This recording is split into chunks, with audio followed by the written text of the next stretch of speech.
Boa tarde. Hoje celebramos o Dia Internacional da Mulher.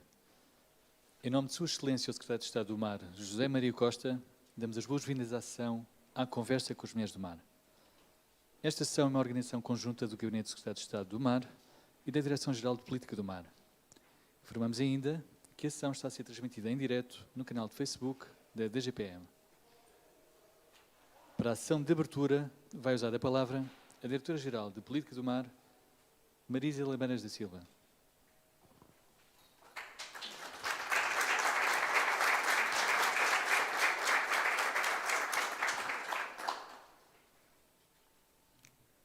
Boa tarde a todos e a todas, excelentíssimo Sr. Secretário de Estado do Mar, estimados convidados e convidadas. Hoje é um dia dedicado à celebração das conquistas das mulheres e deve ser dedicado aos progressos que nós fizemos no sentido da igualdade de género. Ao refletirmos neste dia, é importante recordar que ainda há muitos desafios a ultrapassar, particularmente para as mulheres que trabalham nas áreas que tradicionalmente têm sido dominadas pelos homens. E o setor do mar é uma destas áreas. Durante séculos, as mulheres foram excluídas ou relegadas para papéis secundários. Há apenas 5 anos, as mulheres representavam em Portugal cerca de 1/4 das trabalhadoras da economia do mar em Portugal. Com uma assinalada assimetria salarial e com uma grande desigualdade no número de lugares no topo. Mas a situação está a mudar. Atualmente, há cada vez mais mulheres a trabalhar em profissões ligadas do mar e elas estão a quebrar as barreiras e os estereótipos. E eu tenho o orgulho de liderar uma instituição que é o exemplo desta mudança. As mulheres que trabalham no mar ou nas atividades relacionadas com o mar são atualmente capitãs, engenheiras, advogadas, investigadoras, cientistas. Trabalham nos portos, nos navios, em laboratórios de investigação, em escritórios. Enfrentam todos os dias muitos desafios, como o equilíbrio entre o trabalho, a vida pessoal, a vida profissional, a vida familiar, a superação de estereótipos de género, as diferenças salariais, a discriminação e o assédio. Apesar destes desafios, não restam dúvidas de que as mulheres estão a fazer uma verdadeira diferença na nossa área. E estão a contribuir com as suas competências, conhecimento, dedicação e liderança. Estão a inspirar a próxima geração de mulheres a seguir os seus passos e estamos a fazer um caminho para um futuro mais brilhante para todas nós.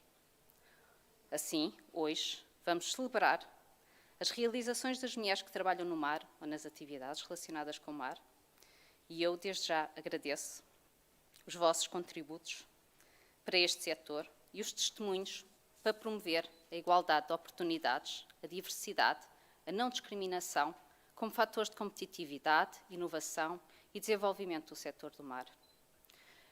Quando eu estava a preparar-me para este evento, deparei-me com um trabalho etnográfico rico e cheio de pormenores e sensibilidade de Sally Cole, intitulado Mulheres da Praia, o trabalho e a vida de uma comunidade costeira portuguesa. Eu quero ler um excerto de um texto que eu acho que merece e vale a pena ser partilhado aqui nesta sessão, no dia 2, e que diz respeito a uma vila do norte de Portugal, Vila Chã, e isto diz respeito ao final do século XIX. Eu vou ler. As mulheres pescavam com os homens, pescavam com os seus pais e com os seus irmãos. Algumas mulheres pescavam com os seus maridos, mas isto era geralmente considerado insensato. Na eventualidade de uma tragédia, os filhos podiam ficar órfãos, mas as mulheres pescavam com os homens que lhes eram aparentados. Este facto leva-nos a pensar que a sexualidade das mulheres não existia quando elas iam à pesca. Elas eram como os homens. De facto, qualquer uma das pescadeiras de Vila Chã, ao descrever o seu trabalho, diria, invariavelmente, eu pescava como um homem. Assim, embora a pesca fosse culturalmente vista como um trabalho de homens, esse trabalho era visto e desempenhado por indivíduos de qualquer sexo. E é com esta imagem e com esta mensagem, onde se vêem rostos expressivos de satisfação e otimismo, que quer terminar. A superação das desigualdades resulta em melhor saúde, melhor desenvolvimento e melhor prosperidade para a sociedade. E a conservação da vida no planeta e a saúde do nosso oceano merece o esforço, a força de vontade e a ação, não só das mulheres, que têm um papel importante, mas de todos nós num mundo mais inclusivo. Muito obrigada.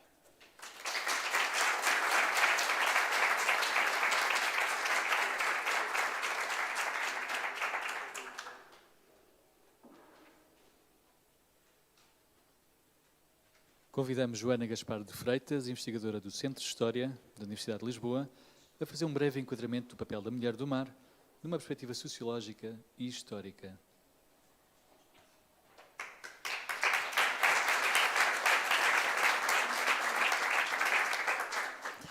Boa tarde. Eu queria desde já agradecer o convite para estar aqui esta tarde entre tantas mulheres, tantos homens, tão perto do mar. E antes de começar, eu ia propor uma coisa. Eu trouxe este objeto e queria passá-lo e queria que cada um de vós tirasse um provérbio. Eu começo aqui. Convidar uma historiadora para falar do mar é sempre um perigo, porque, como sabem, já se escreveram tantos livros, o que é que eu posso dizer em 20 minutos? Muito se tem escrito sobre Portugal e o mar. Historiadores, geógrafos, etnólogos têm tentado justificar a especificidade do povo português em função da nossa grande ligação ao mar e da nossa vocação para as atividades náuticas. E com base nesta crença forjou-se uma espécie de memória-mito. Todos crescemos a ouvir dizer que somos um povo de marinheiros, mas marinheiros no masculino. Mas também houve mulheres nos descobrimentos. Como escreveu a historiadora Fina da Armada, as mulheres estiveram presentes e embarcaram e viajaram na clandestinidade ou legalmente como intérpretes, curandeiras, bordadeiras, tecedeiras, esposas, amantes, prostitutas. E participaram, sobretudo, na colonização de novas terras. E a historiografia que se tem dedicado à expansão no feminino divide este universo de mulheres em duas realidades, as que partem, ou as que partiram, e as que ficavam. E as que partiram foram em muito menor número, e muitas vezes, quando atravessam o mar, não o fazem como marinheiras, mas apenas pela viagem, pelo percurso, para chegar a outras terras.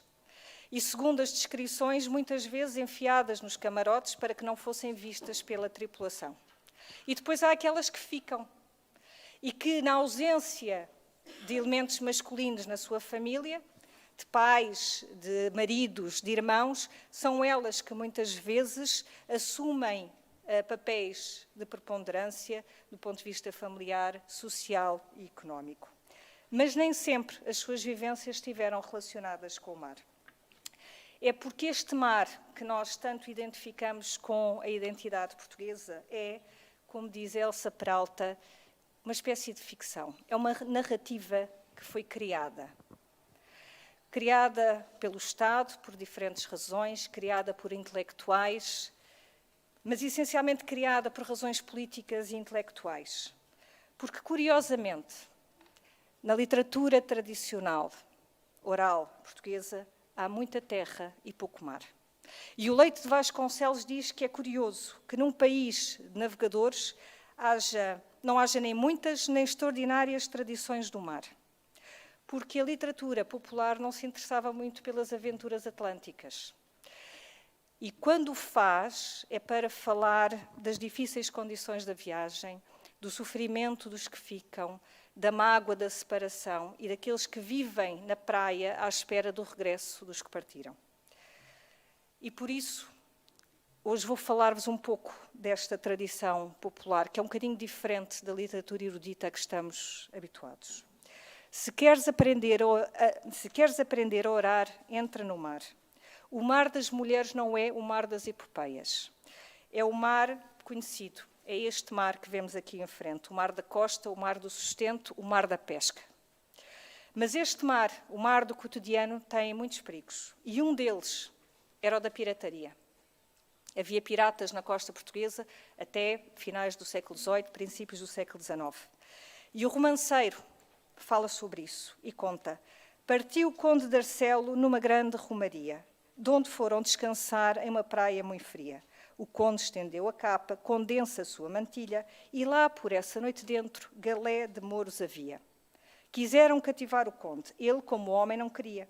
Já o conde fica morto, vai a condensa cativa. Portanto, esta realidade fazia parte da nossa experiência do mar. E tanto que fazia parte que a Gazeta de Lisboa, em 1738, e a Gazeta de Lisboa era o órgão oficial, dizia: porque andava mor na costa, soara os sinos das freguesias de Esmoriz, Parames e Silvalde. Acorreu à praia muita gente, com prontidão e zelo para acudir à defesa do país. Mas não foram só os homens. As mulheres também apareceram, carregadas com pedras, porque na praia não as havia. E essas pedras, obviamente, era para as usar contra os piratas. E para além dos piratas havia naufrágios. À boca da barra se perde o navio, e houve muitos naufrágios na nossa costa, mesmo à vista daqueles que estavam em terra. E por isso, em algumas das nossas praias, havia a tradição de, ao meio-dia e à meia-noite, uma pessoa ia chamar o morto e gritava à borda do mar: ó mar, deita cá para fora esse cristão, que o queremos enterrar em sagrado. E o cadáver acabava por aparecer. E isto porque, para além de ser difícil a entrada nas nossas barras, havia também temporais. E quando soa o temporal, mal pela terra, pior pelo mar. E a Matosinhos, as mulheres, quando os seus homens andavam no mar, acendiam uma candeia com azeite diante de uma imagem e depois derramavam parte desse azeite nas ondas para as aplacar. É que o mar, para além de ser espaço de medo, é também espaço do maravilhoso. E são frequentes as notícias dos peixes gigantes. E temos ainda tantas tradições do banho santo em algumas das nossas regiões litorais. O mar tem qualquer coisa de cura e de espanta-males. E, portanto, havia uma mesinha que dizia para uma pessoa que padece do peito, e agora com este inverno, se alguém estiver constipado, e não morrer de tísica, Deus nos livre, deve apanhar um charroco vivo, abrir a boca e cuspir dentro. Depois deve atirar o charroco outra vez para o mar e não lhe fazer mal. E isto é remédio infalível. E reparem que esta ideia de que atirávamos para o mar todo o mal, porque no mar tudo ficava lavado, ainda hoje o temos, porque atiramos tudo o que é porcaria para o mar. Estas lendas e tradições reforçam esta ideia do mar como espaço de medo, mas também como espaço maravilhoso, que atrai e repulsa. E quem vai ao mar perde o lugar, com os homens periodicamente ausentes. São muitas vezes as mulheres, e é o trabalho feminino que se desenvolve na complementariedade. E muitas vezes sem divisão rigorosa, como dizia a Sally Cole. Muitas vezes trabalham lado a lado com os homens, na apanha, na transformação e na venda do pescado, na recolha do sargaço, na fabricação e reparação de redes. E depois, mais tarde, na indústria da salga e conserva de peixe. Outubro, novembro e dezembro. Não busques o pão no mar, mas torna a teu celeiro e abre o teu milheiro. Isto mostra bem aquilo que era a pluriatividade do nosso litoral, onde as nossas práticas marítimas alternavam com as práticas agrícolas e a pesca é muitas vezes uma atividade secundária face às tarefas do campo. Porque mais do que povo de marinheiros, fomos povo de agricultores e pescadores. E vivemos uma vida anfíbia, híbrida. E isto reflete-se em muitas coisas da nossa vida cotidiana. Por exemplo, o sargaço e o pilado, que são uns pequenos caranguejos como o que está aí a circular, fertilizavam os campos. Os bois tanto lavravam a terra como puxavam as redes e os barcos. E a maceira, onde se amassa o pão, é também o nome que se dá a um campo fertilizado pelo sargaço. O ganha-pão é um camaroeiro. E amanhava-se o peixe, como se amanha a terra. Mas esta realidade das comunidades marítimas, costeiras, pescadoras, convive com outras realidades. foi Maria ao banho, teve que falar todo o ano. Estamos em Cascais. A partir de finais do século XVIII, século XIX, o mar impôs-se como imperativo terapêutico. E começam a ser receitados os banhos de mar de água fria como cura para todos os males. O mar torna-se um local ideal para recuperar a saúde do corpo e da alma. E assim nasce o desejo da praia. Esse desejo que ainda todos temos hoje em dia. Uma prática das elites que começa muitas vezes aqui em Cascais, em Espinho, na Granja, nas águas frias que ninguém ainda ia para o Algarve. E as elites convertem o Algarve não, vão converter, convertem o mar e a orla costeira num espaço civilizado, porque antes não era. Num local de sociabilidades, onde se vai para ser visto e para ver. E é muito interessante que no início os setores mais conservadores da sociedade não gostaram disto. Os banhos eram sinal de falta de pudor, de libertinagem, porque os sexos se misturavam e andavam demasiado despidos, mesmo pensando naquelas, todas aquelas vestes. E depois porque era um espaço muito feminino. Muitas vezes o que acontecia é que os homens, e estamos a falar das elites, enviavam as mulheres e as crianças para a praia e ficavam a trabalhar. E, portanto, isto havia uma grande, como diziam, desviavam os banhos e a praia eram vistos como uma forma de desviar as mulheres honestas das suas responsabilidades caseiras, dos seus deveres como mães. E há literatura maravilhosa, maravilhosa sobre isto. Vou só ler-vos um título que mostra tudo.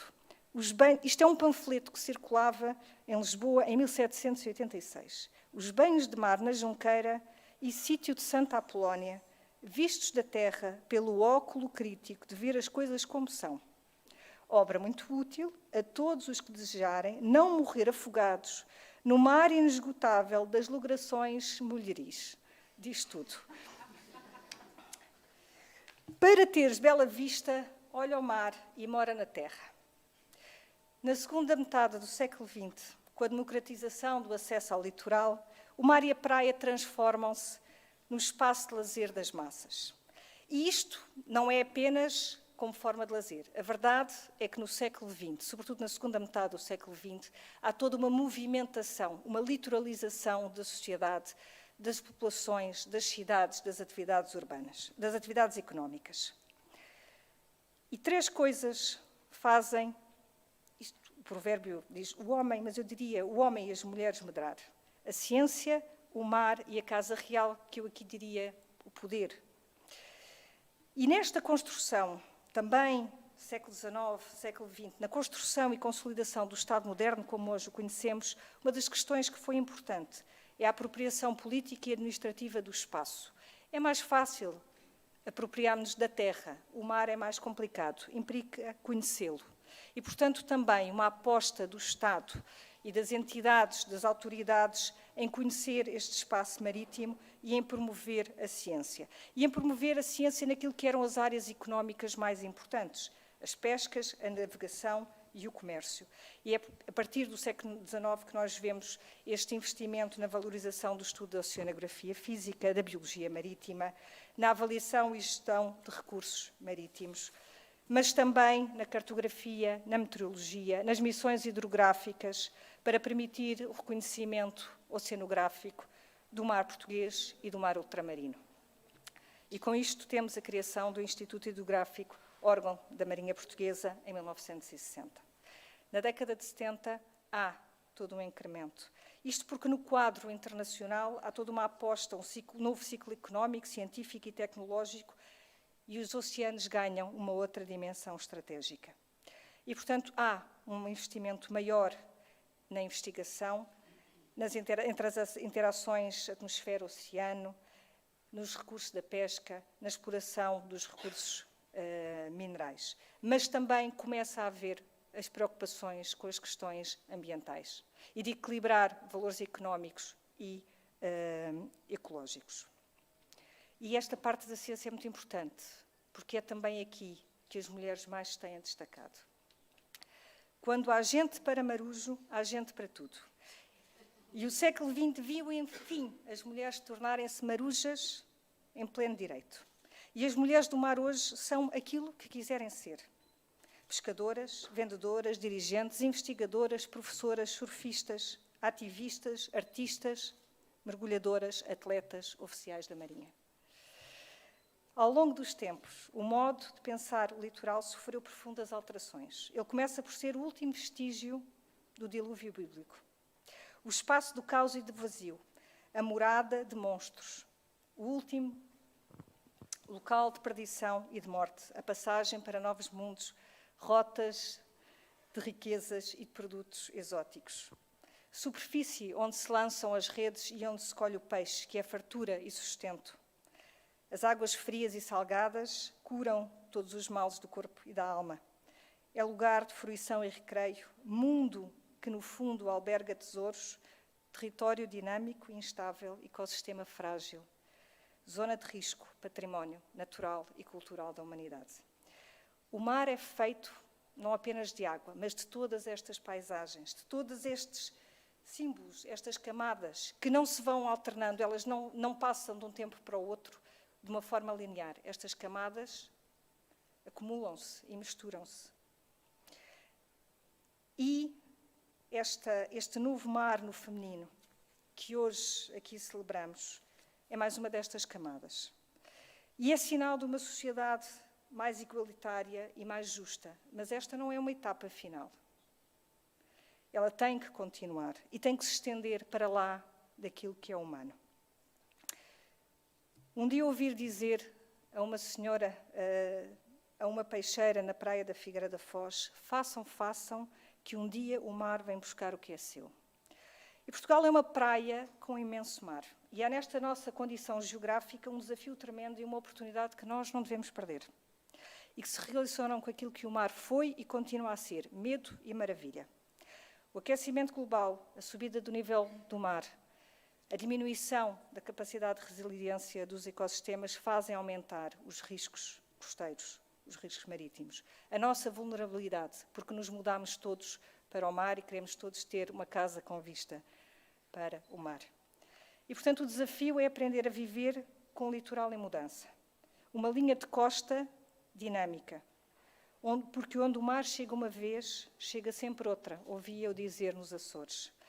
E um querido amigo meu, artista plástico, o Carlos Augusto Ribeiro, diz: não podemos continuar a crer, como crianças, que contra a maré basta edificar mais muralhas de areia. Repartiu-se o mar e fez-se o sal. O mar continua a ser maravilha, expectativa, utopia. E tal como outrora, quando esperávamos que dele viesse tesouros de paragens longínquas, hoje continuamos a olhar para o mar à espera das riquezas que vêm, mas agora do próprio mar.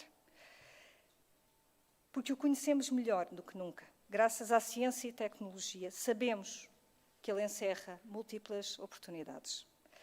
Mas este conhecimento, esta maestria, este potencial, não deve tornar-nos arrogantes. Deve, antes, ensinar-nos a ser humildes e ponderados na nossa relação com o mar e com os seus recursos. E também aqui devemos ouvir a sabedoria do nosso povo, que há muito convive com este mar. E que diz: quem serve o mar, e eu aqui digo quem o serve, quem o respeita, quem o reconhece como ser, ente, dele há de viver. Termino falando daquela personagem que melhor encarna o mar no feminino e que aparece tanto na literatura erudita como na literatura popular, na história e no imaginário. Essa mulher do mar que é simultaneamente perdição e arrebatamento, poder e vulnerabilidade, e que representa o potencial do azul e dos seres, humanos e não humanos. Sofia de Mello Breiner tem um poema que diz, ou que pergunta: onde mora a esperança? A minha mora no mar, nas areias e nas sereias. Muito obrigada.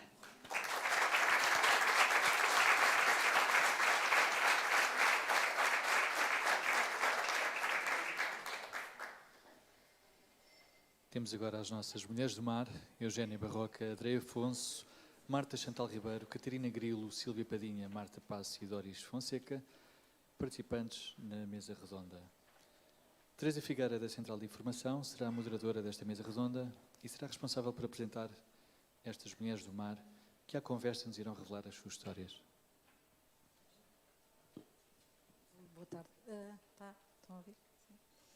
Boa tarde a todos, é um prazer estar aqui.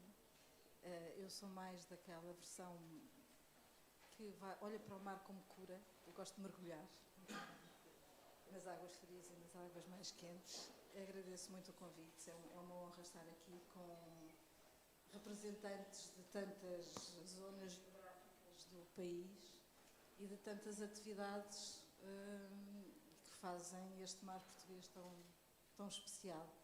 Eu peço desculpa, vou ter que ler, porque as notas biográficas são impressionantes e, portanto, tenho que me socorrer aqui de um pequeno rascunho para apresentar as nossas mulheres do mar, e vou começar da direita para a esquerda. Muitas coisas não vão ler. E apresentamos aqui a Eugénia Barroca, que é representante regional para a Europa e Lusofonia do SOA. O SOA é a Sustainable Ocean Alliance. A Eugénia é bióloga, formada na Universidade do Algarve e, como podem constatar, deve ter uma paixão enorme pelo mar e tem algo muito importante que às vezes falamos muito de desafios, mas a Eugénia agarrou uma oportunidade. E, portanto, é a representante portuguesa e foi a primeira representante portuguesa na primeira World Ocean Summit em 2018. E julgo que me lembro de vê-la na UNOC, aqui também, no ano passado. Depois vamos ter a oportunidade também de explorar aqui um pouco mais. Eu passo a apresentar todas de uma vez só. A Andreia Afonso, que é piloto de ROV, e para quem não sabe, eu não sabia. A Andreia comanda o Luso.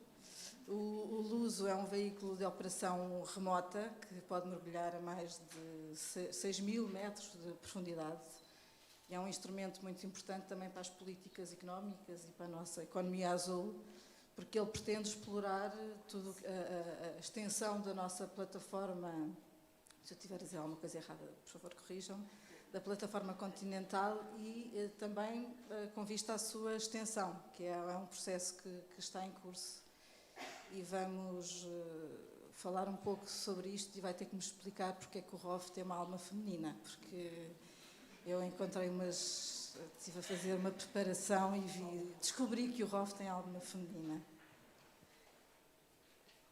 Passamos para a Marta Chantal Ribeiro, professora de Direito da Universidade do Porto. A Marta é docente na Faculdade de Direito, é investigadora, sei que faz imensas formações também, anda por aí a espalhar o seu conhecimento, né, e a ajudar-nos a descobrir a nova dimensão do mar, que todos nós estamos a abraçar de uma forma diferente. É investigadora, é autora e coordenadora de diversos livros e artigos científicos. Não consigo enumerar todos, são imensos. E está também envolvida no projeto The Rainbow, que é também um projeto importantíssimo que tem a ver com, segundo percebi, as águas para lá das extensões das zonas económicas. Depois poderá explicar-me um pouco melhor também. Catarina Grilo, diretora de Conservação de Políticas da ANP, que é a Associação Natureza Portugal e da World Wildlife Fund. Portanto, aqui uma outra vertente também super interessante para nos dar aqui a conhecer e partilhar connosco o seu conhecimento. Tem um percurso de 18 anos de investigação, consultora ambiental, ligada à filantropia, sempre focada na questão da ciência e das políticas públicas. Um processo também muito importante para aliarmos todas estas dimensões, floresta, alimentação, oceanos. Portanto, tenho imensa inveja de si, que deve ter uma vida muito mais interessante que a minha. Marta, peço desculpa, passou aqui que é a Sílvia Padinha, peço desculpa, houve aqui foi com pressa. A Sílvia, representante da Associação de Habitantes da Ilha da Colatra, já partilhei com ela também a minha inveja, hoje estou assim, porque a Ria Formosa é um local paradisíaco, do qual eu gosto muito e onde estou muitas vezes, e portanto faz um trabalho imenso ao nível da proteção também da natureza, e vai ter a oportunidade também de explicar aqui. Ativista no bom sentido, no sentido de trazer para a agenda mediática todas estas questões ligadas às atividades, às comunidades pescatórias e também às questões da sustentabilidade. Agora sim, Marta. A Marta, é impressionante o que a Marta faz. Eu estive a ver uns filmes, uns vídeos no YouTube, e está ali o Sr. Presidente da Federação de Surf. A Federação tem tido um papel super importante. A Marta é uma campeã, tem tantas medalhas que tem ganho imensas medalhas no ISA, no World Adaptive Surfing. Portanto, a Marta é uma surfista e disse que o mar mudou e o surf mudou a sua vida, e acredito que sim. E as conquistas que ela tem conquistado são de facto surpreendentes e não são de agora, já vêm de alguns anos. Isto é um trabalho que a Marta tem vindo a desenvolver, e já em 2019 ela foi agraciada pelo Sr. Presidente da Câmara, Viana do Castelo, Dr. José Maria Costa, por todos os feitos que ela tem tido e tudo o que tem conseguido como menina neste desporto que tem sido também desenvolvido para as mulheres nos últimos anos em Portugal, e que também era muito visto como um desporto de homens. Portanto, muitos parabéns também. E agora, a Capitão-Tenente Doris Fonseca, é um prazer. Foi comandante de uma unidade naval e pertenceu, agora vai ter que me ajudar, à tripulação da lancha Andrómeda,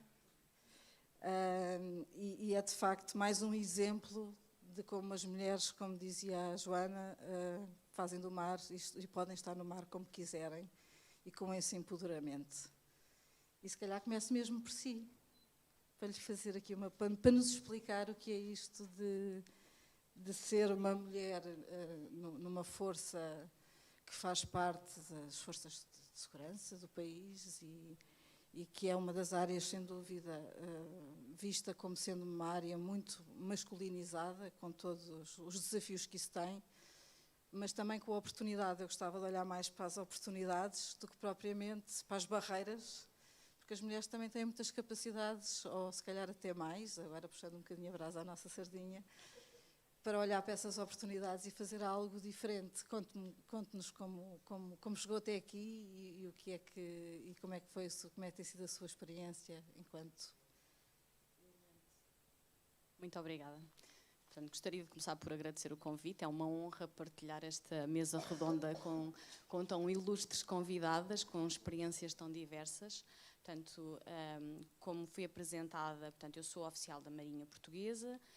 Portanto, entrei para a Marinha em 2001, fiz o meu percurso na Escola Naval, portanto, tirei a minha licenciatura em Ciências Militares Navais e, portanto, comecei a minha carreira, como a maioria de todos nós, na Marinha, não é? Comecei a minha carreira nos navios e, portanto, tive a oportunidade, e sim, eu gostaria também de focar aqui a parte das oportunidades, tive a oportunidade de fazer várias viagens, de partilhar várias experiências, sem dúvida que foram muito enriquecedoras, e uma das mais importantes, obviamente, que é sempre o culminar, digamos assim, da carreira de qualquer oficial de marinha, que é comandar uma unidade naval. E, portanto, tive o privilégio e a honra de poder comandar o NRP Andrómeda, que é uma lancha hidrográfica e, portanto, que desenvolve a sua missão na investigação científica, no mar, portanto, no apoio ao Instituto Hidrográfico.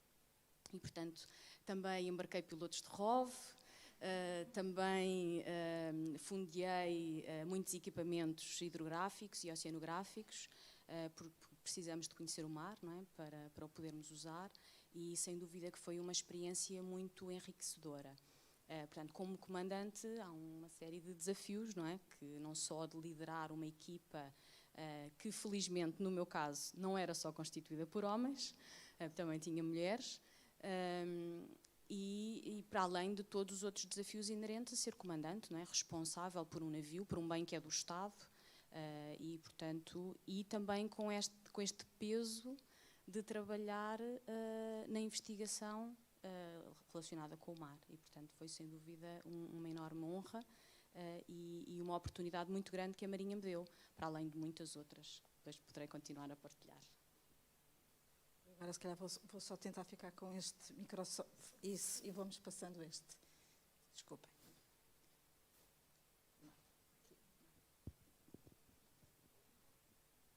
Marta, tarde. isso. Conta-nos um pouco. Como é que Então, isto tudo começou? Eu faço surf, como já foi aqui falado, e obviamente, como também já disseram, isto era considerado um desporto bastante masculino. Felizmente isso tem mudado imenso. Eu faço surf desde 2017 e nestes 5 anos, que é quase metade, 1/3 da minha vida, vá, consegui perceber que o número de mulheres na água tem aumentado muito, o que é ótimo. Apesar disso, ainda não é estranho eu ser a única mulher a surfar, às vezes acontece, o que também não me incomoda, mas que eu gostaria, obviamente, que mais meninas começassem a fazer surf. E o meu percurso competitivo tem também um bocadinho a ver com isto. Para além do surf, especialmente do surf feminino, ser bastante recente, o surf adaptado é ainda mais recente, ou seja, já há bastantes atletas, mas nota-se ainda uma discrepância grande entre homens e mulheres, por todos estes fatores. Primeiro, porque as mulheres têm tendência ainda, infelizmente, a fazer um bocadinho menos desporto, e isto agrava-se, obviamente, quando são mulheres com algum tipo de deficiência. Portanto, mas acho que está a ser feito um trabalho incrível aqui em Portugal também, de tentar cativar mais meninas a fazer surf e também mais mulheres com deficiência, e acho que esse trabalho está a ser muito bem feito. E nota-se de ano para ano, é incrível, os números de mulheres e a percentagem de mulheres em campeonatos a melhorar. Eu lembro no primeiro ano que fui, éramos muito pouquinhas e agora já estávamos, este último ano, já estávamos perto dos 40%, 45% dos participantes. Portanto, acho que o caminho está a ser feito e isso é muito bom. Marta, diz-me só, porque tu competes em campeonatos internacionais, Sim. portanto, para além disso tudo, ainda representas Portugal. E eu imagino que deve ser um grande orgulho, e acho que a visibilidade do teu trabalho, daquilo que tu tens feito, é sem dúvida uma inspiração. Quando tu vais para o mar, nesses sítios mais longínquos, o que é que tu sentes? Eu sinto uma gratidão gigante por poder representar Portugal, por poder explicar muitas vezes às pessoas onde é que é Portugal. Sobretudo aos americanos. Sim, sobretudo aos americanos. E por poder levar um bocadinho do nosso país e um bocadinho do trabalho que se faz cá no surf também aos outros países, para as pessoas perceberem que sim, em Portugal há muito surf, há muitas pessoas a fazer surf, há muita gente a fazer desporto, e prepará-las também, porque Portugal no futuro vai ser um país muito relevante, pelo menos no surf. Muito obrigada.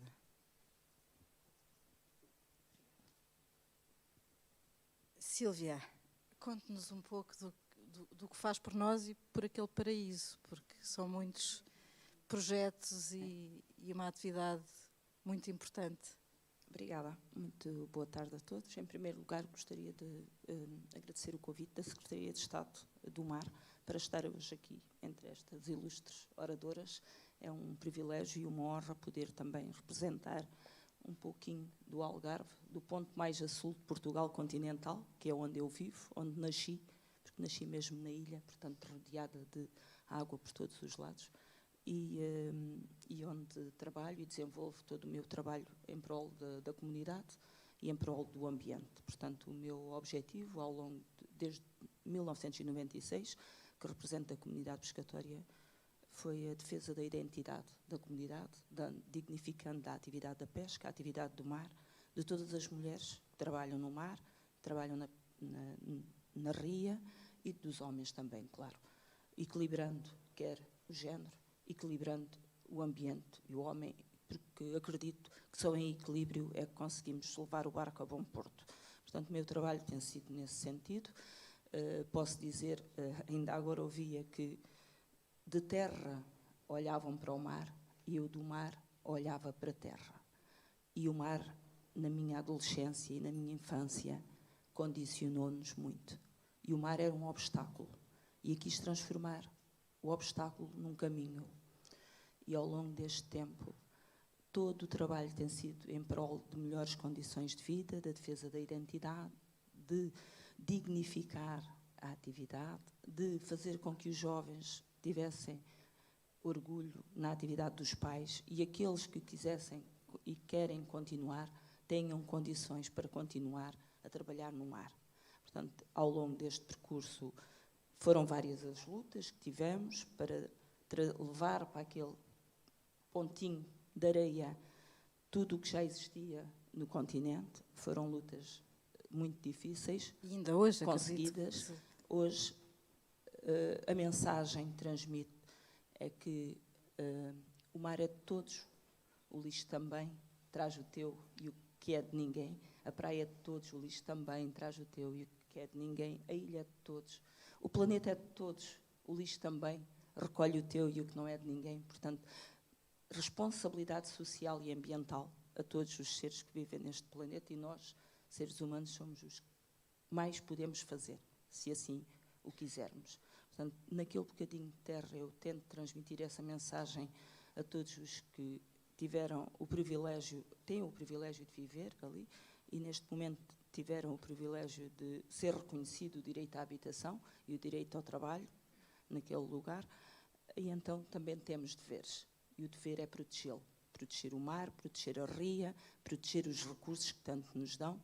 Portanto, neste momento, o nosso objetivo é trabalhar com a Universidade do Algarve, num projeto que é o Colatra 2030 e que pode ser replicado em qualquer sítio do mundo. Nós somos um laboratório vivo que, em conjunto com a Universidade do Algarve, estamos a avançar na sustentabilidade, na transição energética, na água, na dessalinização da água e na economia circular. Portanto, há quase 30 anos em que não tínhamos nada, estamos num ponto em que podemos ser exemplo para qualquer outro lugar, o que para mim enche-me o coração. É um exemplo não só para o país inteiro, mas além fronteiras também. Depois já vamos falar um pouco mais para tentar perceber como é que os homens todos, como é que lidera aquela gente toda. Mas já voltamos a essa conversa. Catarina, um pouco também na mesma direção da proteção da natureza, da sustentabilidade, dos ecossistemas. Conte-nos um pouco das suas aventuras e do que é ser mulher nesse ambiente. Então, as minhas aventuras já duram alguns anos, embora esta última fase de ativista no bom sentido, não é? Que estava a dizer, mas são todos no bom sentido. Mas há percepções que às vezes cristalizam e há palavras que ficam estragadas, é uma pena. Esta é uma fase mais recente. E uma das coisas que eu prezo mais nestas minhas funções atuais é não só o alinhamento com aquilo que eu acredito, não é? Isso é muito importante, nós também trabalharmos em algo em que acreditamos profundamente, mas também estar rodeada de uma equipa, ela maioritariamente feminina, porque as ONGs acabam por ser, sejam elas de ambiente ou outras quaisquer, acabam por ter essencialmente mulheres a trabalhar, isso é uma outra discussão para a sociologia e para a economia também. E esse trabalho tem sido muito gratificante. Aquilo que nós temos feito nos últimos anos passa essencialmente quer por dar a conhecer aquilo que é o património natural marinho em Portugal, incluindo, por exemplo, as áreas marinhas protegidas, o ponto em que estamos, o ponto em que desejávamos estar e o que é preciso fazer para lá chegar. E temos aqui, ligando então com a questão das políticas, temos metas importantes: proteger 30% do nosso mar até 2030.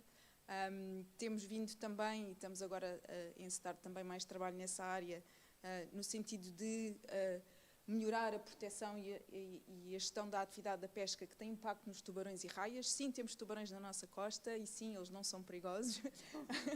Nem todos são perigosos, nem todos são perigosos, é possível. Aliás, há atividade de mergulho com tubarões nos Açores, portanto, mostra que também podem ser mais valiosos no mar do que no prato. E temos vindo também a tentar proteger o nosso mar, seja o nosso, mas também aquilo que são as águas internacionais da atividade da mineração em mar profundo, aliás, em parceria com a Sustainable Ocean Alliance e com a CIENA, que são outras duas ONGs de ambiente, e lançámos a semana passada uma carta aberta, que aqui a Marta também é subscritora, apelando exatamente a uma moratória em mar profundo. Portanto, um dos nossos trabalhos também, para além de dar a conhecer este património e procurar também geri-lo melhor, é ir atrás dos decisores e procurar convencer... Está a dar efeito, está aqui. Sim, está, eu sei. E procurar puxá-los aqui mais para o lado da proteção do ambiente marinho. Mas temos outras coisas que eu também acho que é importante, porque não fazemos a proteção só pela proteção, a proteção do ambiente pelas pessoas. Estamos envolvidos em projetos de cogestão de pescarias, em que se procura sentar à mesma mesa os pescadores, a DGRM, o ICNF, a DOCA Pesca, autoridades de fiscalização, todos no sentido de tomar decisões sobre uma determinada pescaria em conjunto, com partilha de poder e corresponsabilização de todas as partes. E Portugal nisso é absolutamente inovador, porque é o único país da União Europeia que tem a cogestão das pescas definida no seu quadro legal, e nós temos muito orgulho em dizer que também estivemos envolvidos nesse passo importante. Por isso é que eu disse que era ativista no bom sentido, porque cria soluções, não protesta. Isso é super importante. Obrigadíssima. E agora, Marta,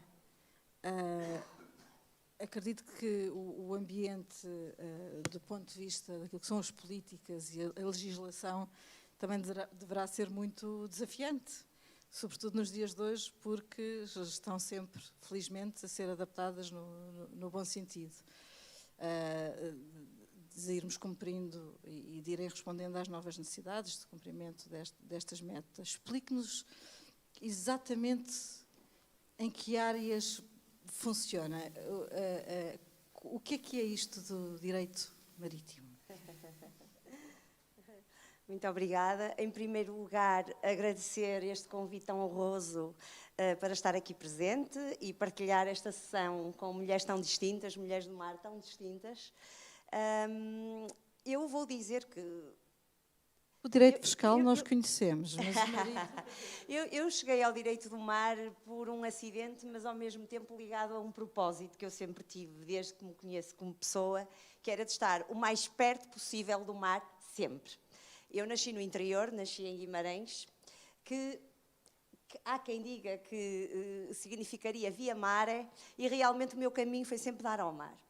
Entretanto, estava eu a pensar o que é que vou fazer como doutoramento, e na realidade, inicialmente optei por um tema e o tema acabou por desaparecer com um tratado constitucional de 2004, que depois acabou por não entrar em vigor. E eu fiquei sem nada ao fim de 4 anos de trabalho.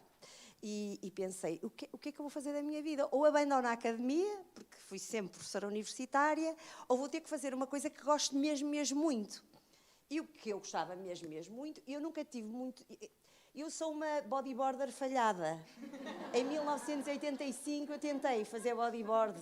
E fazia, não cheguei, foi muito longe.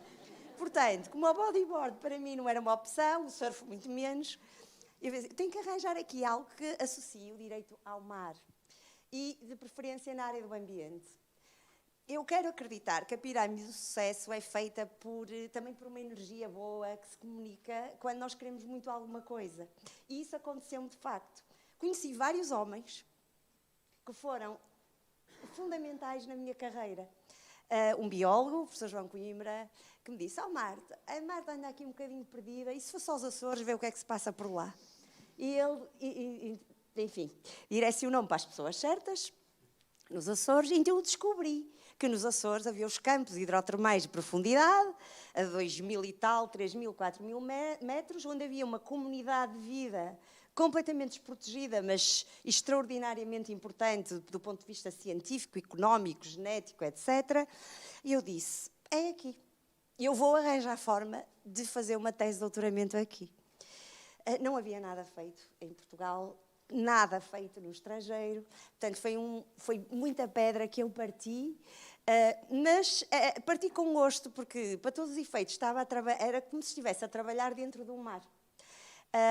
E pronto, e fiz uma tese sobre a proteção da biodiversidade em Portugal através de áreas marinhas protegidas, na qual inicialmente pouca gente acreditava, exceto o meu orientador e co-orientador, o professor João Coimbra, e o meu orientador, o professor Rui Moura Ramos, que na altura era juiz de tribunal do Tribunal da União Europeia e depois foi presidente do Tribunal Constitucional.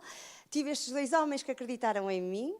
E, passado pouco tempo, fui premiada com um artigo precisamente sobre o Rainbow. Então, e era aí que eu queria chegar e prometo que paro aqui.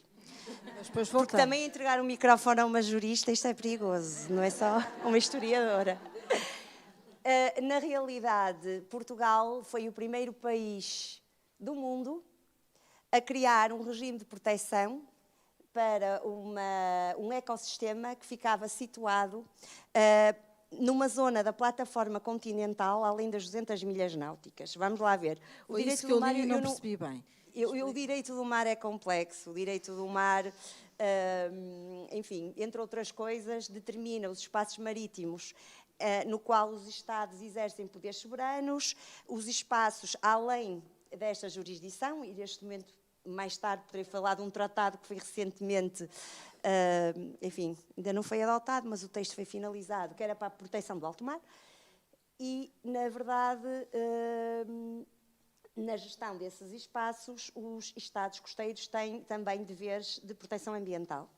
E Portugal deu esse passo, que foi muito aclamado internacionalmente, de criar um regime de proteção para o campo Rainbow, para outros campos também dentro da zona económica exclusiva, e pronto, escrevi na altura um artigo sobre isso. O artigo acabou por ser premiado e foi isto que me levou assim, depois a uma montanha, a subir uma montanha. Mas para já fico aqui. Não acredito. Um mundo submarino. Obrigada. Não acredito que fique por aqui. Muito bem, então agora vamos tentar perceber com a Andreia porque é que o ROV tem uma alma feminina. Porque achei muito interessante.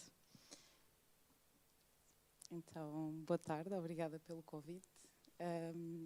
Eu queria dizer que eu vou falar de uma perspectiva um bocadinho mais técnica, ou seja, o ROV é aquilo que permite, se calhar, um bocadinho a todas estas magníficas mulheres aqui falarem de fontes hidrotermais, falarem de ecossistemas, são um bocadinho os olhos e os braços daquilo que nós podemos ver no fundo do mar.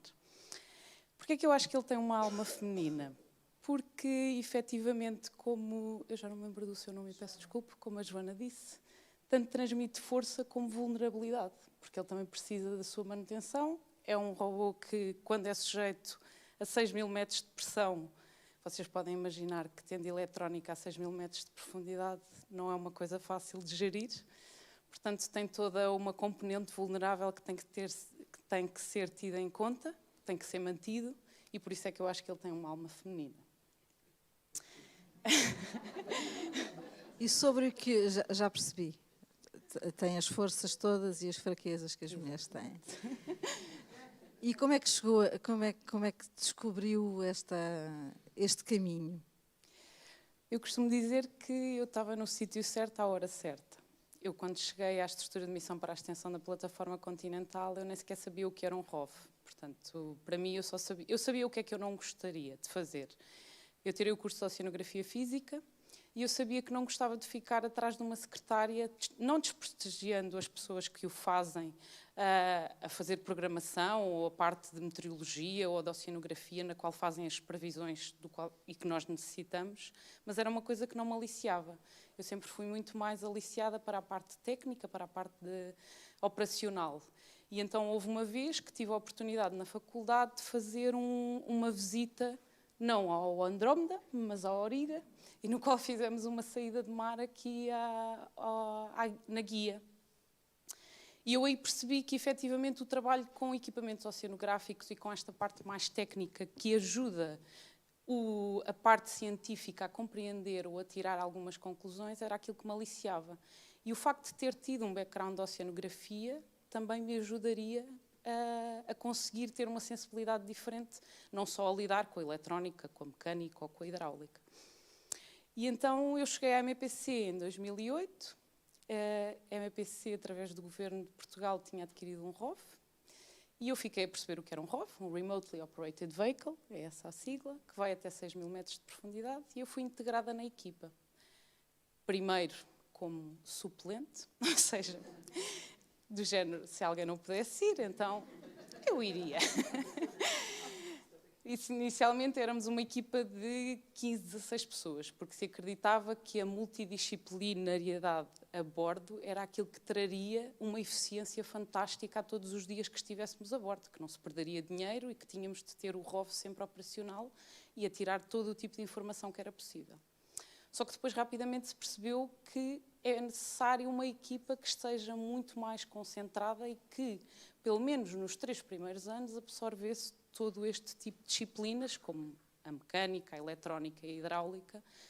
E então eu era uma rapariga que tinha acabado de sair da faculdade, com nenhum projeto alocado e ainda com uma liberdade de escolha. E foi aí que eu decidi, então, foi um bocadinho, escolheram-me e eu pensei, ok, é isto mesmo que eu quero, ligado à parte operacional e à parte técnica.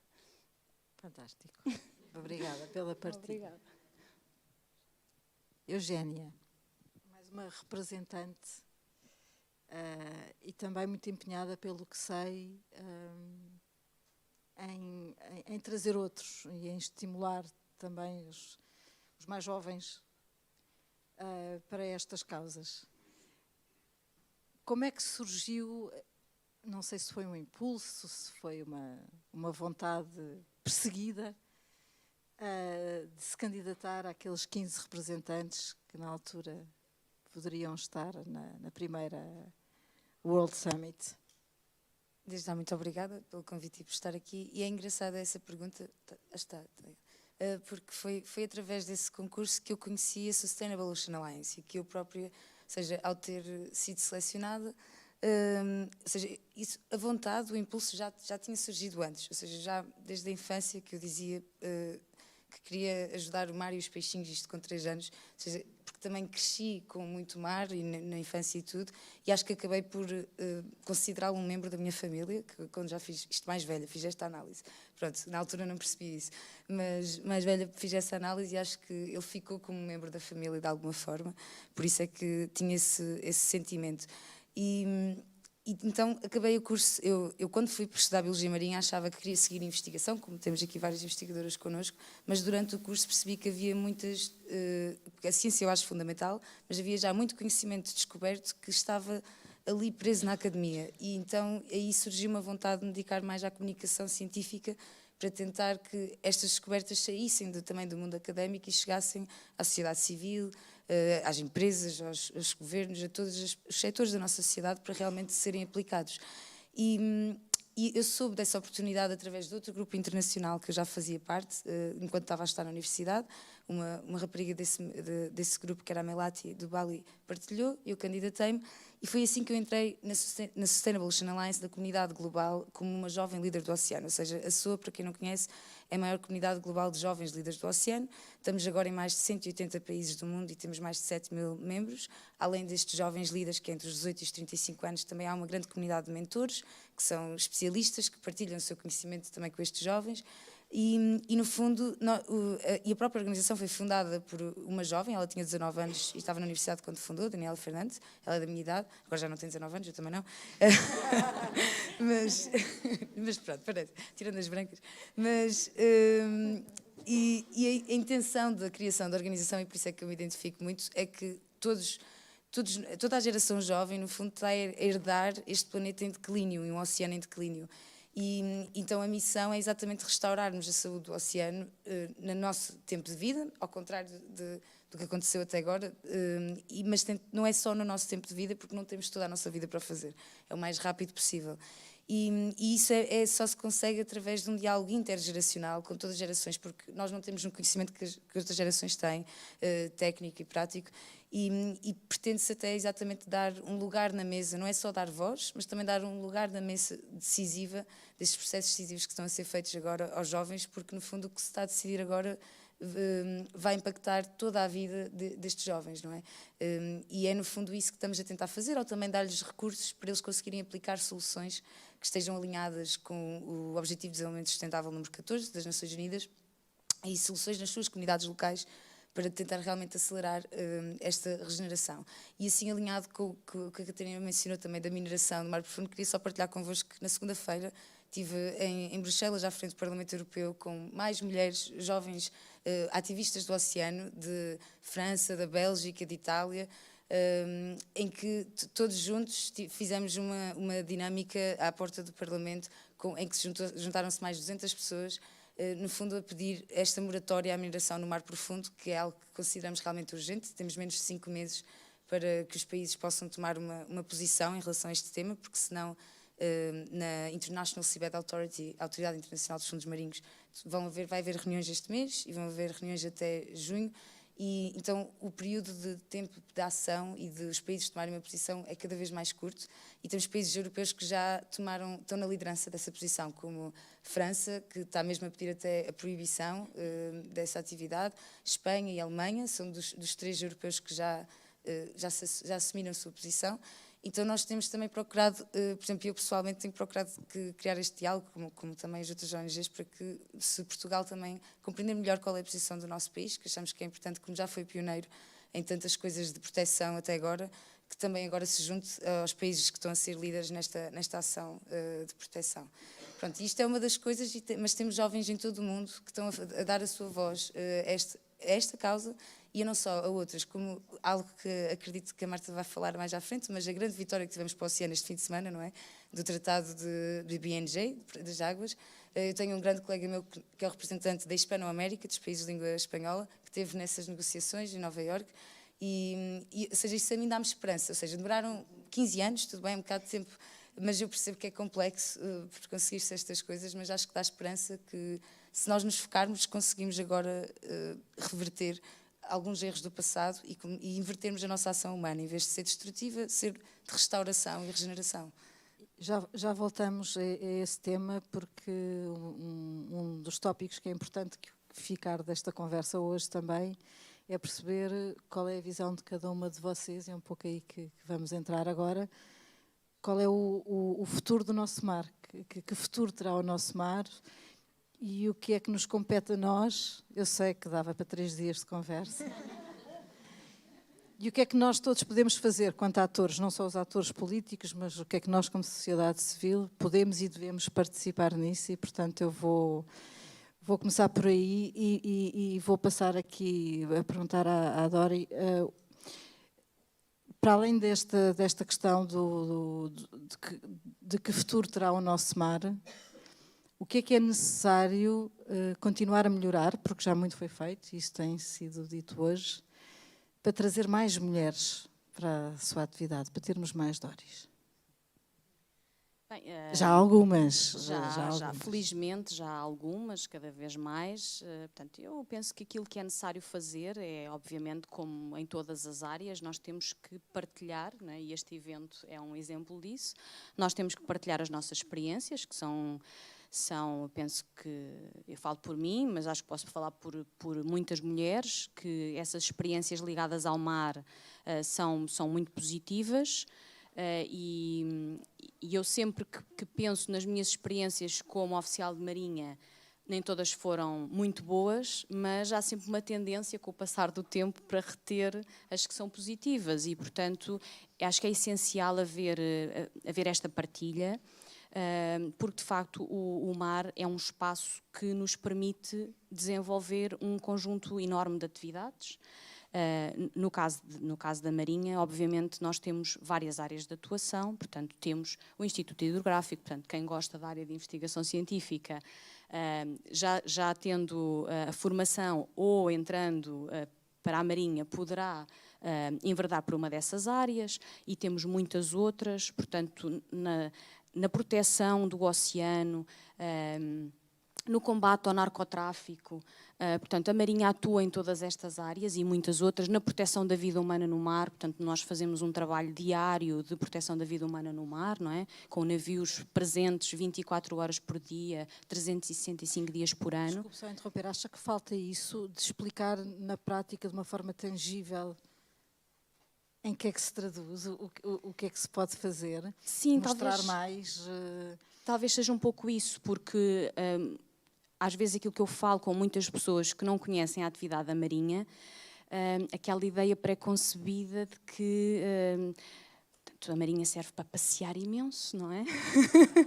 Portanto, vão destacados não sei para onde, exatamente, não sei quantos fazemos meses. viagens fantásticas, mas depois o que é palpável, não é? Quando falamos com um jovem, porque é que ele quer ir para a Marinha? O que é que ele vai fazer exatamente no seu dia-a-dia? Por vezes os jovens não têm esta consciência, não é? Que podem todos os dias trabalhar no mar para salvar uma vida, não é? E nada é mais gratificante do que isso. Portanto, estar presente numa ação de busca e salvamento em que se conseguem salvar pessoas é a coisa mais gratificante que nós podemos fazer. Mas podemos desenvolver todo um conjunto de atividades que é importante para o país, que é importante para a Marinha e, portanto, é importante divulgar, porque só assim, só conhecendo, é que as pessoas podem tomar decisões informadas e optar por uma carreira ou optar por outra área, por se formarem e depois na sociedade civil aplicarem os conhecimentos que adquiriram na Marinha e a experiência. Portanto, tudo isto é importante. E essencialmente é isto, é a partilha de experiências, é esta divulgação de situações concretas. Portanto, acho que isso faz toda a diferença, sem dúvida. Marta, tendo em conta a tua experiência, já afloraste um pouco esse tema na tua intervenção anterior, que muito já está a ser feito para trazer mais meninas para o desporto, para o surf em específico. Há outros, aqui estamos a falar das atividades ligadas ao mar. O que é que tu achas que tem que ser feito, porque estamos aqui com uma audiência privilegiada para podermos pôr algumas coisas no mapa? O desporto na água, não só à superfície da água, mas há outros, nomeadamente o mergulho, por exemplo, não é? Que são também do mar. As políticas mudam-se ao longo dos tempos, levam muito tempo, como falámos há pouco, levou 15 anos. O que é que tu achas que pode ser feito hoje para facilitar o acesso? Não só para motivar as meninas e as adolescentes e as mulheres a estarem mais próximo destas atividades do mar, naquilo que diz respeito àquilo que tu sabes, que é o surf e a tua vivência. Como é que tu gostavas que fosse daqui a 15 anos, daqui a 10? Eu acho que, como tudo tem que ser feito por fases. Eu acho que todas aqui, para nós, teria-nos sido muito mais fácil se simplesmente as pessoas deixassem de rotular as coisas. É importante nós quebrarmos estes estereótipos de que, por exemplo, a marinha é para homens, o surf é para homens. Eu acho que pararmos de rotular seria um passo gigante para melhorar. E depois, obviamente, é partilhar as nossas experiências e também fazer com que sejam criadas oportunidades para que mais pessoas possam usufruir e para que o nosso mar se torne um espaço mais dinâmico, um espaço com mais atividades, um espaço de incentivo também ao desenvolvimento de pessoas e de projetos, onde todas as pessoas tenham o seu lugar, o seu espaço e onde possam usufruir do mar, tanto a nível da investigação como do surf, que é mais a minha área. É isso, eu acho que é mesmo nós aproveitarmos todas as oportunidades para criar alguma coisa que seja sustentável e que a longo prazo faça com que mais pessoas tenham acesso à oportunidade que eu tive. Que te mudou a vida e que pode mudar a vida de muitas mais pessoas. De muitas mais pessoas. Ao nível do desporto adaptado, qual é que é a tua percepção? O que é que gostarias, na experiência que tens, de ver melhorado? Eu acho que, especialmente para o desporto adaptado, é uma área onde é preciso muita continuidade de projetos. Por vezes eles têm tempos limitados, que no desporto adaptado é importante as coisas serem criadas de forma muito estruturada, com esta continuidade. Eu acho que se houvesse prazos mais longos para a concretização de projetos, se muitas vezes conseguissem renovar projetos, seria muito melhor, porque conseguiria-se fazer com muitas mais pessoas e também manter as pessoas que já foram captadas e que muitas vezes perdem as oportunidades porque os projetos acabam e depois já não há condições para continuar a dar esse apoio às pessoas que estavam a usufruir. Obrigada, Marta. Sílvia, falou-nos há pouco dos projetos que estão a desenvolver com a Universidade do Algarve e aqui já remetendo um pouco também para o futuro, não é? Uma primeira pergunta, que é uma curiosidade. Nesse seu papel de liderança, no fundo, deste movimento, e sendo a sociedade portuguesa ainda muito conservadora, como é que experienciou esta evolução, este seu envolvimento ao longo destes anos todos a liderar este movimento? Como é que foi aceito? Como é que foi seguida? Houve resistências? Deitou mãos à obra e é como o Rov, não é? Cheia de forças e de fraquezas, mas muitas forças também. Como é numa comunidade mais tradicionalista? Sim. Numa comunidade fechada, não é? Sim. No fundo, ou era. Era muito fechada, era sim. Muito fechada. Portanto, vivemos numa ilha, o que nos limita, não é? Portanto, eu fui crescendo também, fui aprendendo e crescendo com este trabalho, e o que eu também gostaria de dizer é que isto é um trabalho sem volta, e ainda bem, não é? Porque o difícil é começar todo este trabalho da sustentabilidade e do equilíbrio entre uns e outros, e fazer ver com... Desculpe só interromper, havia pessoas no início que diziam que isso não interessava nada e que... Sim, mas interessa a nossa convicção. Eu sou uma pessoa de convicções e muitas vezes sozinha, outras vezes muito bem acompanhada e outras vezes mal acompanhada. Fui fazendo o caminho, não é? Portanto, eu também quando comecei não percebia nada disto, não é? E a maior dificuldade conseguimos grandes obras difíceis, mas a maior dificuldade foi mesmo mudar mentalidades, não é? Porque é sempre... mas não é impossível.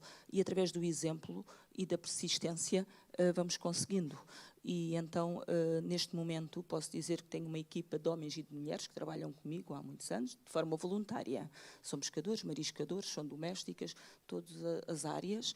E posso dizer que há uns anos a esta parte, tanto que o caminho tem vindo a ser feito sempre com o objetivo de preservar o passado, defender o passado, mas com os olhos postos no futuro, não é? E nesse sentido, e dando exemplo e fazendo com que a mudança fosse devagar, mas que era necessária, fomos a primeira comunidade a aderir à pesca por o mar sem lixo, a nível do Algarve e a segunda a nível do país, uma comunidade fechada, portanto, não quer dizer que não é assim tão fechada, não é?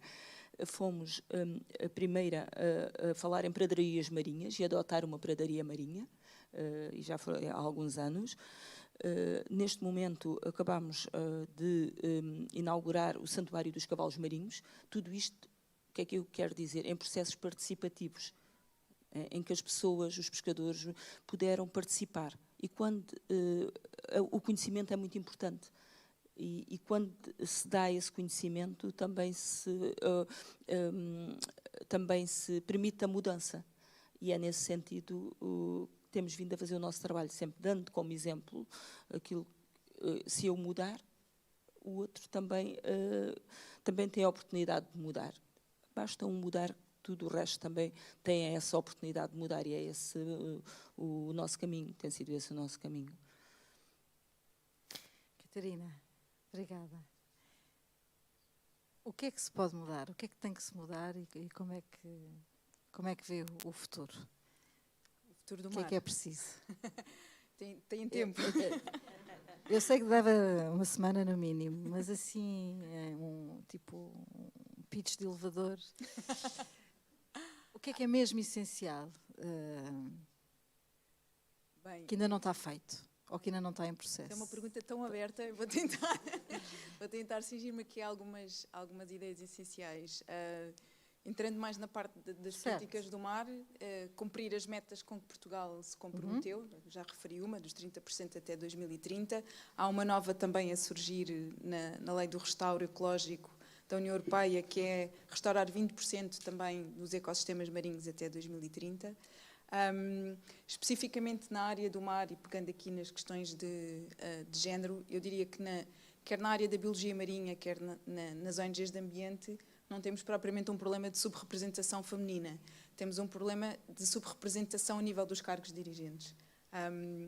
Hoje, por acaso, saiu uma notícia no Público, eu sei que esta é uma ideia que não é apreciada por toda a gente, mas que dizia que os partidos políticos que têm um sistema de cotas, os que não têm um sistema de cotas têm uma subrepresentação feminina nos cargos dirigentes. E eu acho que temos que cada vez ir mais pelo sistema de cotas a todos os níveis, seja nos partidos políticos, seja na administração pública, seja nas associações sem fins lucrativos. Pode não se gostar da ideia, mas é necessário. Mas ela porque funciona. senão não muda. Mas ela funciona porque dá oportunidade a mulheres que não têm ou coragem ou persistência, ou às vezes hesitam na vontade, ou não têm uma rede social de apoio para assumir determinadas funções, encoraja-as a irem mais longe e a procurarem outras oportunidades que de outra maneira ninguém as chamaria para aproveitar. Foi ótimo. Serviu pitch de elevador. Marta, também pensando no futuro, o que é que ainda não está a ser feito e dentro da sua área em específico e nesta questão das plataformas e da extensão das plataformas é tão importante e tão relevante para Portugal, mas pouca gente entende na realidade o que é. Que mensagem é que nós todos temos que entender? No fundo é um bocadinho isso. Quem não está dentro, não é? O que é que nós todos temos que entender? Então, muito obrigada. Deixe-me só então ir um bocadinho atrás, porque Sim. ao bocado fui indisciplinada e não lhe respondi a uma questão, que é, e para ir à pergunta que me fez agora, porque, na realidade, quando nós falamos de direito do mar, nós estamos a falar de um regime que, por um lado, define espaços marítimos, como eu há bocado disse, nos quais o Estado exerce certos poderes, ou a comunidade internacional exerce certos poderes, e este quadro legal que é estabelecido é fundamentalmente um quadro para regular atividades. A pesca, a navegação, a investigação científica, etc. É um quadro também que estabelece deveres, nomeadamente o dever de proteção e preservação do ambiente marinho. Neste contexto, o grande desafio, para mim, é o princípio da não regressão, de não recuarmos, pelo menos, naquilo que já foi feito, porque esse risco existe. Além disso, há 3 eixos de ação fundamentais, qualquer deles extremamente desafiante. O primeiro, o eixo da produção legislativa. Continua a haver diversas lacunas jurídicas no domínio não apenas da proteção do ambiente marinho, mas também no domínio da regulação de algumas atividades. Em segundo lugar, o eixo da fiscalização-controlo marítimo. Claro que aqui é preciso investimento em recursos, são precisos meios que nem sempre estão ao alcance do Estado, mas a verdade é que sem um mar vigiado, sem um mar controlado, a legislação não consegue fazer o seu trabalho. Porque o policiamento do mar é fundamental para a eficácia da legislação existente. O terceiro eixo, na verdade, também é, por estranho que eu possa dizer, mas a capacitação daqueles que estão no último momento da aplicação do direito, como os tribunais, fundamentalmente. Porque há certos domínios para os quais, que parecem estar muito ausentes do cotidiano dos tribunais. Quando nós falamos, por exemplo, em áreas marinhas protegidas, para ir para a área que é a minha alma mater, mas se falarmos também em pirataria marítima, que está tão intrinsecamente associada ao registro internacional dos navios, por incrível que pareça, porque nós temos muitos navios a navegar com bandeira portuguesa por zonas do mundo onde há pirataria, e nós não temos, por exemplo, nenhum enquadramento penal que preveja o crime, e muito menos temos magistrados capazes de entender sequer quais são os pressupostos do crime e, enfim, e da sua repressão. Portanto, para voltar ao início, em primeiro lugar, a não regressão. Não estragarmos aquilo que já foi feito até agora. E eu, sobre a plataforma continental e sobre o projeto E desculpem, e sobre a submissão que foi feita à Comissão de Limites da Plataforma Continental, eu não me sinto muito segura para falar nisso, porque temos aqui a Sra. Doutora Isabel Leal, que seria também como mulher, num Dia da Mulher, a pessoa mais adequada para falar, em primeiro lugar, de quais têm sido os avanços das conversações. Eu não gosto jamais de falar em negociações, porque não é uma negociação, mas das conversações a este respeito. De qualquer das formas, Portugal tem um grande desafio aí. E o grande desafio é, eu não digo que seja garantir, porque essa garantia não depende só de nós, mas pelo menos que aquele mapa da nossa plataforma continental, além das 200 milhas náuticas, aquele mapa azulinho enorme, que nós tantas vezes divulgamos no plano nacional e no plano internacional, que as recomendações da Comissão no final sejam mais próximas daqueles limites, porque nós tanto lutamos e onde houve tanta investigação realizada. E, aliás, deixe-me só dizer mais uma coisa, faltou-me há bocado um agradecimento, que naquela tal pirâmide de energia pela qual eu subi, sucessivos governos portugueses, sucessivas DGPM, DGRM, estruturas de missão para a extensão da plataforma continental, foram fundamentais também para o trabalho que eu desenvolvi. Houve sempre muita cumplicidade, muita cooperação e aproveito a oportunidade para agradecer. E fundamentalmente é isto, princípio da não regressão e voltarmos a alguma iniciativa. E mais mulheres para subir mais montanhas. Ora, mais mulheres para subir mais montanhas, sobretudo num meio, como é o meio do direito, e no direito do mar muito especialmente, onde ainda o direito do mar ainda é um direito dos homens. E termino com uma nota. Foram precisas várias décadas para que o Tribunal Internacional de Direito do Mar tivesse pela primeira vez uma mulher juíza. Agora já há mais do que uma, mas ainda assim as mulheres estão muito subrepresentadas neste universo do direito do mar, que é fundamentalmente masculino. Ainda que eu, devo dizer, não tenho razão de queixa.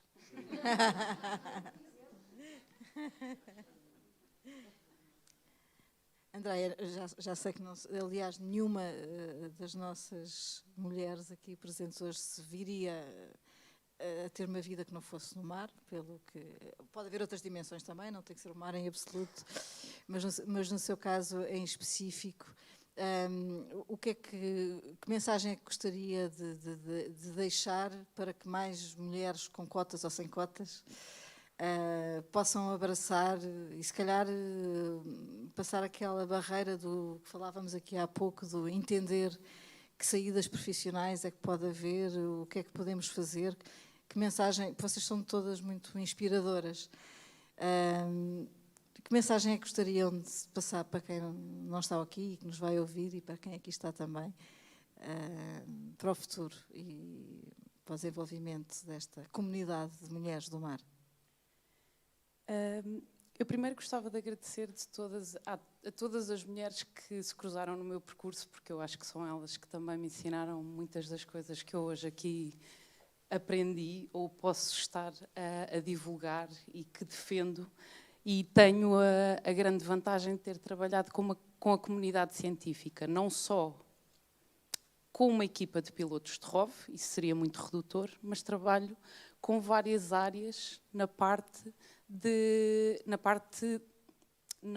do mar, ou seja, desde a literacia, desde a parte da investigação científica que envolvem biólogos, geólogos, trabalhámos em navios da Marinha, trabalhámos em navios do IPMA, de investigação, ou seja, eu tive a sorte de me cruzar com várias áreas que fazem trabalho no mar, que me ensinaram muitas coisas.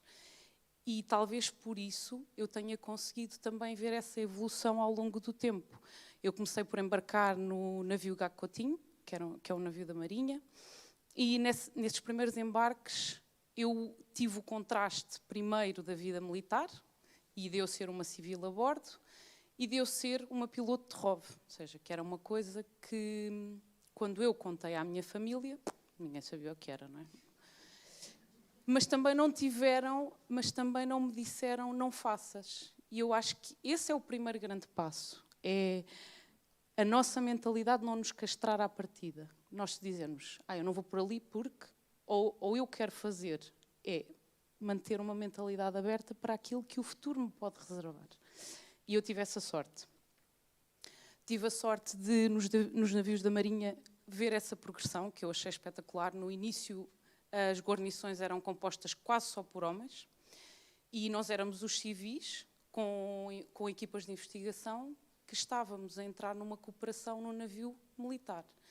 E ao longo dos anos, nós conseguimos ver esta evolução. Cada vez mais mulheres a participarem nas guarnições, a estarem ativas nessas mesmas guarnições, e talvez também pelo facto de termos mulheres investigadoras a bordo, fazia com que esse ambiente não fosse tão diferente.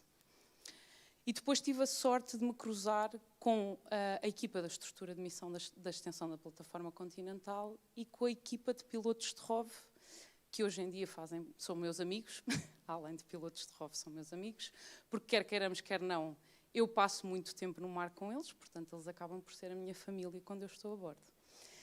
E eu costumo dizer que eu não quero que me digam para eu ser igual a eles. E normalmente o que eles me pedem é para eu complementar aquilo que eles fazem. E é essa parte que eu acho que é fantástica. Eu, como mulher, eu vou ter capacidades que eles não têm. Ou vou ter coisas muito boas para complementar aquilo que eles também fazem, em termos do trabalho aplicado ao ROV. Tive a capacidade de ver a evolução, por exemplo, quando vou a bordo, de há 2 anos, ter pela primeira vez uma chefe de campanha que era uma mulher. Mesmo pensando de toda a evolução que nós temos, ela ainda sentia alguma insegurança, que não é mais do que a sua mente a trabalhar, pela crítica associada ao facto de poder fazer alguma coisa que indicasse isto foi porque foi uma mulher.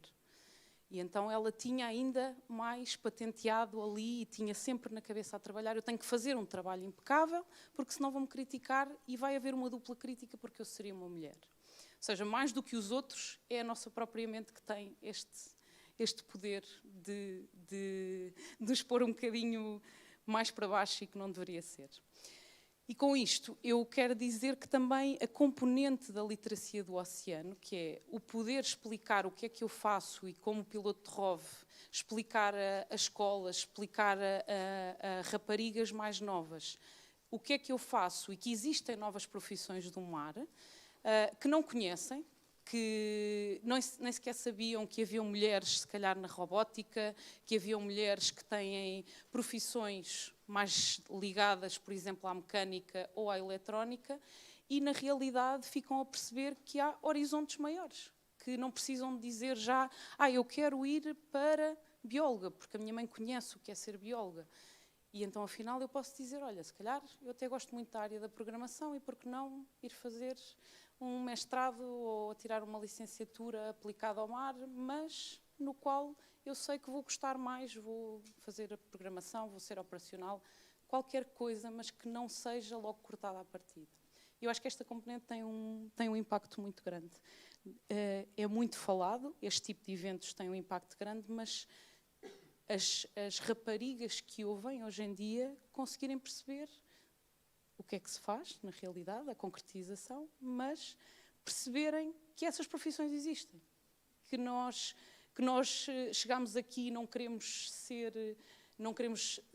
somos heroínas por termos chegado aqui, mas atravessamos um caminho mas esteve engraçado aberta, não é? No fundo, esteve aberta àquilo que um curso, uma formação pode trazer. Sim. E hoje em dia há uma certa percepção de vou ter este curso para ser o quê?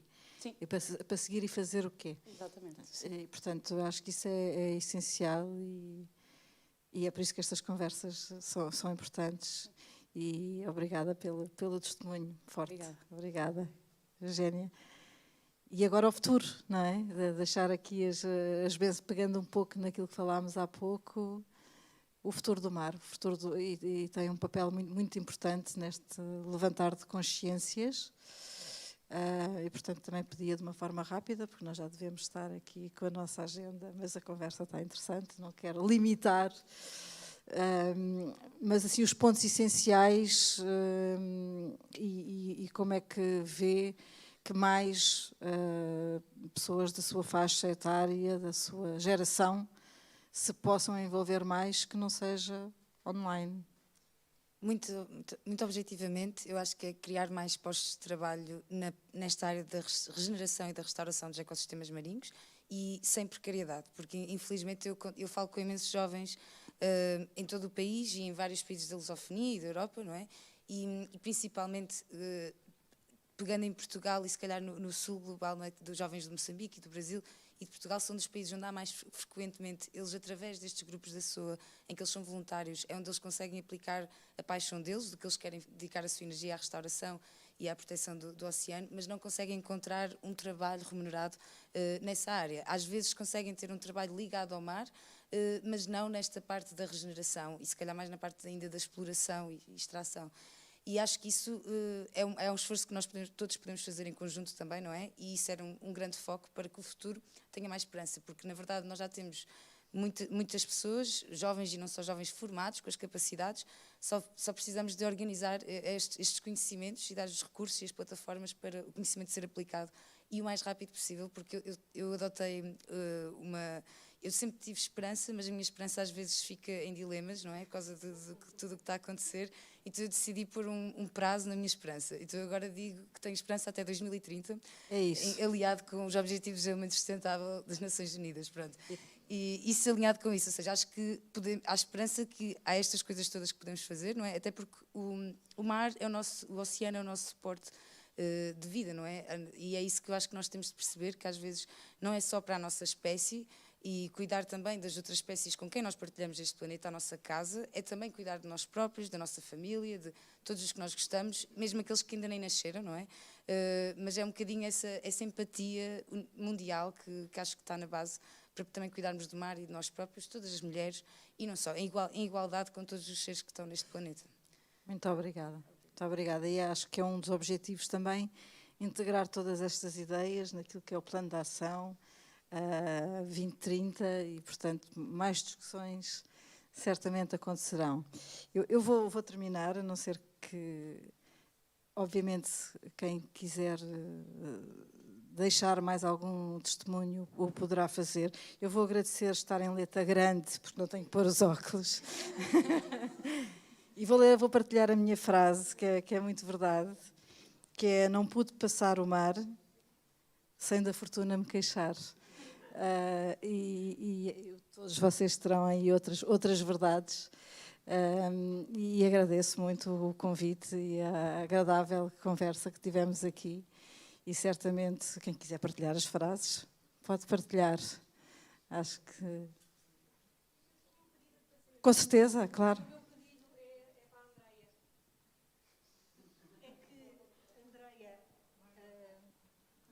Quando o Rov andar lá embaixo e descobrir as sereias, não conte. Há coisas que devem permanecer misteriosas. Não filme. Muito obrigada a todos.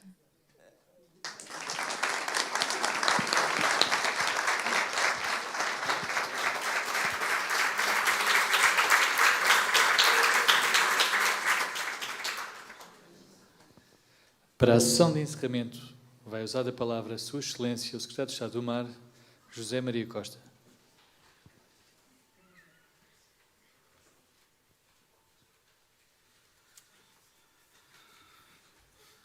Meu papelinho. Muito boa tarde a todos. Permitam-me que, em primeiro lugar, agradeça à Marinha este acolhimento e termos cedido amavelmente estas instalações. Em segundo lugar, um cumprimento também muito especial à Sra. Vereadora, a Dra. Joana Balsemão, também. Ainda ontem estivemos aqui, hoje estamos aqui novamente em Cascais, que é um ecossistema muito agradável para os temas de mar, e, portanto, e também felicitá-lo, portanto, neste dia, que é o Dia das Mulheres, e também pelo trabalho que está a desenvolver na área do mar. Uma palavra muito especial à Sra. Diretora-Geral das Políticas do Mar e ao Gabinete pela organização e nas vossas pessoas. Agradeço também a presença de todas as instituições aqui presentes, públicas. Uma palavra também, tendo aqui o Presidente da Federação de Surf, a todas as associações aqui presentes e aquelas que nos estão a ver, e também, os últimos são os primeiros, às fantásticas mulheres que hoje tivemos aqui e que puderam demonstrar, de facto, a presença por mérito próprio, com muito esforço, porque de facto é isso que tem acontecido, por muito esforço, tem que fazer um esforço adicional, mas acima de tudo pelas notáveis experiências de vida que foram aqui demonstradas e que são de facto representativas do trabalho que já foi feito, mas e estes dias servem para isso, do enorme trabalho que ainda temos pela frente. Eu tinha um amigo que já faleceu que dizia que, portanto, estava no Brasil há muitos anos, quando a conversa está tão boa, falar mais pode estragar. Portanto, e eu vou fazer um bocadinho isso. Não vou falar muito para não estragar aquilo que ouviram. Em primeiro lugar, gostava de agradecer. Enfim, nos oceanos da minha vida eu tive várias sessões destas. No meu oceano anterior era sempre também frequente fazermos também esta celebração. No fundo é uma celebração. E de facto temos que celebrar este dia, porque infelizmente ainda o temos que fazer, porque temos aqui um percurso com inúmeras dificuldades, portanto, e com alguns projetos e algumas ações. Falou-se há bocadinho da questão das cotas. Eu também, por princípio, sou contra, mas o que é certo é que se não existisse, não teríamos essa representação. Mas gostava também de vos dar uma nota muito particular, que é também da experiência que tive, quer na minha infância, quer na minha adolescência e juventude, também da experiência ligada ao mar, que é numa comunidade pescatória. Portanto, eu tenho família numa comunidade pescatória, portanto, na Ribeira de Viana do Castelo. Eu não sou original, portanto, passei a minha infância, portanto, em Moçambique, eu sou natural de Moçambique, mas que era, portanto, das pessoas ligadas à pesca do bacalhau. Que os homens iam para a pesca do bacalhau e ficavam, portanto, as senhoras ficavam em terra. Portanto, e o trabalho, o drama que era em torno destas áreas. Aliás, houve uma representação teatral feita pelo CDV, enfim, a publicidade, que é o Centro Dramático de Viana do Castelo. No dia que forem em Viana vão ver, portanto, o teatro. Fizeram, portanto, uma peça de teatro no navio Gilianos, portanto, que é um navio também com uma enorme representação simbólica da pesca do bacalhau, sobre a experiência das mulheres quando ficavam e também aquilo que passavam do ponto de vista também do contexto social, das representações sociais, das representações culturais em tudo isto. E é curioso que, mesmo no Alto Minho, há uma certa presença matriarcal. E também nas festas, que são as festas e romarias, que são muito importantes, há a figura da mordoma, que se vê, por exemplo, nos desfiles, enfim, as festas da Agonia são em agosto, portanto, dia 20 de agosto é o dia de Nossa Senhora da Agonia, para aqueles que não sabem, portanto, e que podem visitar, passo também a publicidade. Mas as mordomas são, no fundo, isto, são as mulheres que acabam por estar já em idade de se afirmarem, de assumirem novas responsabilidades sociais, como se diz na linguagem popular, casadoiras, estão na idade casadoira, que assumem as responsabilidades da liderança e da organização das festas da sua freguesia. Que é, de facto, uma questão importante, ou seja, esta presença, esta marca muito forte. Assim como há também outras marcas que também, do ponto de vista do estudo, são interessantes. Por exemplo, há uma comunidade muito mais a norte, na zona de Malgaço, em que, por exemplo, fortemente, portanto, toda, digamos, a parte litoral norte, portanto, o interior norte, tem a ver também com a imigração, que quando os maridos iam para fora, portanto, elas vestiam-se de negro como se estivessem, portanto, de luto. Portanto, ou seja, há de facto aqui muito trabalho do ponto de vista da sociologia e da história também.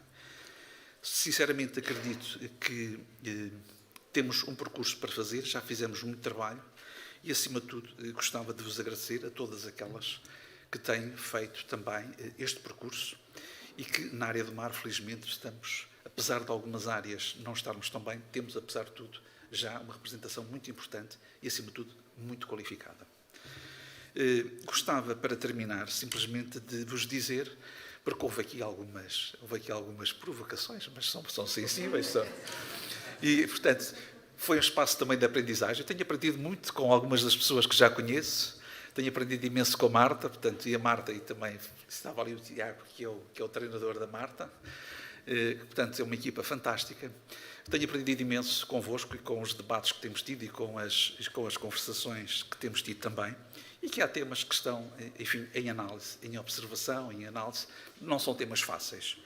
Mas gostava de vos dizer também que nós temos uma estratégia nacional para o mar, onde temos muitas das preocupações, Temos as preocupações, como foram vistas aqui, uma grande preocupação do ponto de vista do direito internacional, daquilo que são as nossas responsabilidades, de continuarmos também, de certa forma, na liderança de alguns dos aspectos que são importantes, porque Portugal tem tido esse papel também muito relevante. Temos que ter também aqui outras preocupações do ponto de vista do conhecimento. Penso que essa é uma das áreas fundamentais. E temos aqui representantes de instituições científicas, mas temos também da Marinha, temos em muitas outras áreas. Ainda tive a oportunidade hoje de manhã, enfim, numa pequena entrevista, também dar essa nota, do orgulho que tenho quando vou visitar muitos centros de investigação e ver o que se está a fazer e a representação internacional e como lá fora somos bem vistos. É, de facto, uma das questões que temos de ter também este orgulho e continuarmos a apostar também nesta questão do conhecimento. E depois temos que ter também uma afirmação daquilo que é o nosso território marítimo, uma nova representação, porque é, de facto, um espaço que temos que ocupar e que temos que ter mais recursos e temos que ter um conjunto de trabalhos que estamos a desenvolver. Estamos naturalmente fortemente empenhados, portanto, o Governo, o 23º Governo Constitucional está fortemente empenhado, temos programas em curso, temos o nosso plano de recuperação e resiliência que tem uma verba bastante interessante, afeta aquilo que são os temas do mar, não só nas áreas da ciência, da investigação, não só em Portugal continental, mas também nas ilhas. Temos também um trabalho com a Marinha, portanto, que está a ser desenvolvido também um trabalho de desenvolvimento de uma nova plataforma. E estou certo que, enfim, se os deuses nos ajudarem, os deuses e as deusas, portanto, se nos ajudarem, se houver uma constelação astral favorável, que com certeza vamos chegar a bom porto. Sinceramente, acho que estamos empenhados nesta formulação. Há uma grande vontade, tenho visto também por parte das instituições públicas com quem tenho tido o privilégio também neste quase um ano de lidar, de ver também um grande entusiasmo nestas matérias e, acima de tudo, de termos uma sociedade civil e ONGs muito forte, quase todas mulheres, portanto, que tenho contactado, portanto, e com uma enorme presença ativa, portanto, nos diversos fóruns, quer nacionais, quer internacionais. Isso são motivos de esperança.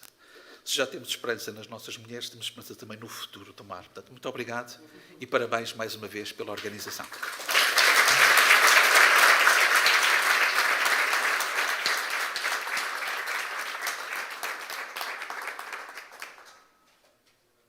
Todas para um Porto de Torre.